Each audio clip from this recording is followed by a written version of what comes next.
और देखिए, पूर्व सीएम हरीश रावत का बड़ा आरोप, हरिद्वार पंचायत चुनाव को लेकर बयान सामने आया है। पंचायत चुनाव में गड़बड़ी कराने का आरोप लगाया गया है। पंचायती संस्थाएं और पंचायती लोकतंत्र खतरे में है, ये कहना है हरीश रावत का। 18 अगस्त को मुख्यमंत्री कार्यालय के बाहर उपवास भी करेंगे हरदा, तो ये ऐलान भी कर दिया है। और साथ ही साथ ये भी आरोप लगाया है कि पंचायती चुनाव में गड़बड़ी हो सकती है, पंचायती संस्थाएं और पंचायती लोकतंत्र खतरे में है, और इसे लेकर 18 अगस्त को मुख्यमंत्री कार्यालय के बाहर उपवास भी करेंगे। मजबूत ग्रामीण परिप्रेक्ष्य नेता हैं जो समझदारी रखते हैं, वो चुनाव न लड़ सकें, वो ब्लॉक प्रमुख न हो सकें, वो जिला पंचायत के मेंबर न हो सके, जिला पंचायत के अध्यक्ष न हो सकें, ग्राम प्रधान न हो सकें। इसलिए सारा परिसीमन और आरक्षण इस दृष्टिकोण से करवाया गया।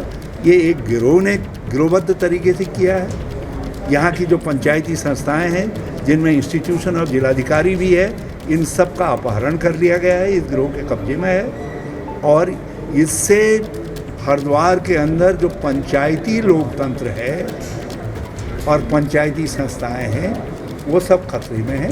7 की जगह पर जो है, अब मैं 18 तारीख को बैठूंगा। और इधर अधीनस्थ चयन आयोग की परीक्षा में धांधली की बात सामने आने के बाद अब मांग उठ रही है कि आयोग को भंग कर देना चाहिए। कांग्रेस मांग कर रही है कि आयोग को भंग कर देना चाहिए। उधर वो छात्र परेशान हैं जिन्हें आने वाले दिनों में परीक्षाएं देनी है। उत्तराखंड अधीनस्थ सेवा चयन आयोग के चेयरमैन के इस्तीफे के बाद आयोग की कई परीक्षाएं अधर में लटक गई हैं।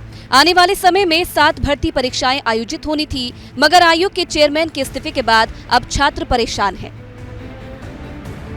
अब जो है सरकार को चाहिए कि तुरंत आयोग में जो अध्यक्ष की कुर्सी खाली हुई है उसको तुरंत भरे, और बेरोजगारों के साथ जो है जो अन्याय हो रहा है उसको तुरंत जो है उसका सफाया करके आगामी जो एग्जाम है उनको तुरंत कराया जाए। और जिन भी बच्चों की अभी ज्वाइनिंग भी हुई रह रखी है, ऐसे में उनकी ज्वाइनिंग भी तुरंत दे।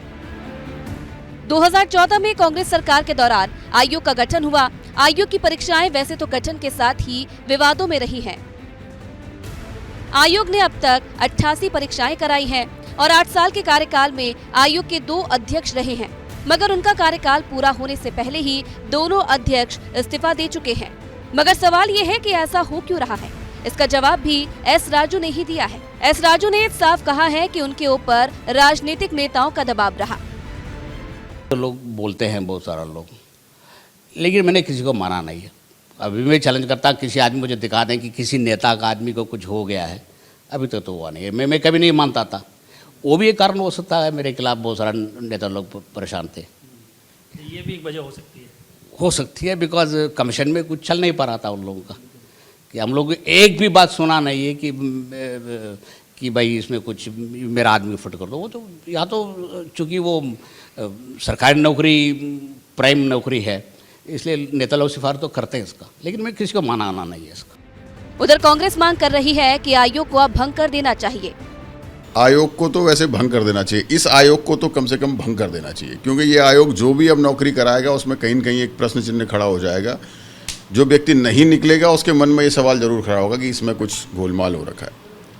तो नया आयोग बनाया जाए, नई संस्थाएं, बहुत सारी संस्थाएं हैं जिनसे एग्जाम कराया जा सकता है। छोटी मछलियां पकड़ी गई हैं, जो बड़े मगरमच्छ है उनको पकड़ा जाना जरूरी है। और मैं जानता हूं उसमें कुछ बड़े उच्चाधिकारी और निश्चित तौर पर सफ़ेदपोश नेता ज़रूर होंगे।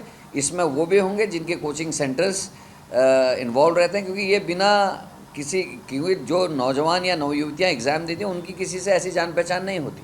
तो बीच में लूप का काम जो कर रहे थे उन तक ये भी जांच जानी चाहिए। केवल ये छोटे छोटे लोगों को पकड़ के तीसरी नहीं होनी चाहिए। किसी सिटिंग जज की अध्यक्षता में कमेटी बननी चाहिए। आयोग पर 2015 में ग्राम पंचायत विकास अधिकारी की भर्ती में गड़बड़ी के आरोप लगे थे, और उसके बाद वन आरक्षी के पदों पर हुई भर्ती परीक्षा भी विवादों में रही, लेकिन किसी भी मामले में जांच नहीं हो पाई है। दिसंबर 2021 में हुई स्नातक स्तर की परीक्षा में धांधली के आरोप लगे तो आयोग ने अपनी तरफ से ही FIR दर्ज करा दी, और STF ने अब तक इस मामले में 13 आरोपियों को गिरफ्तार कर लिया है।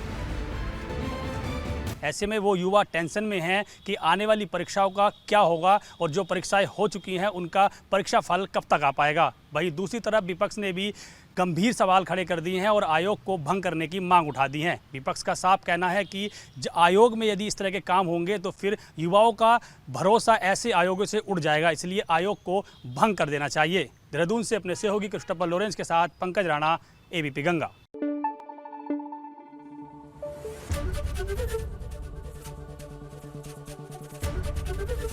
एबीपी गंगा, खबर आपकी, जुबान आपकी।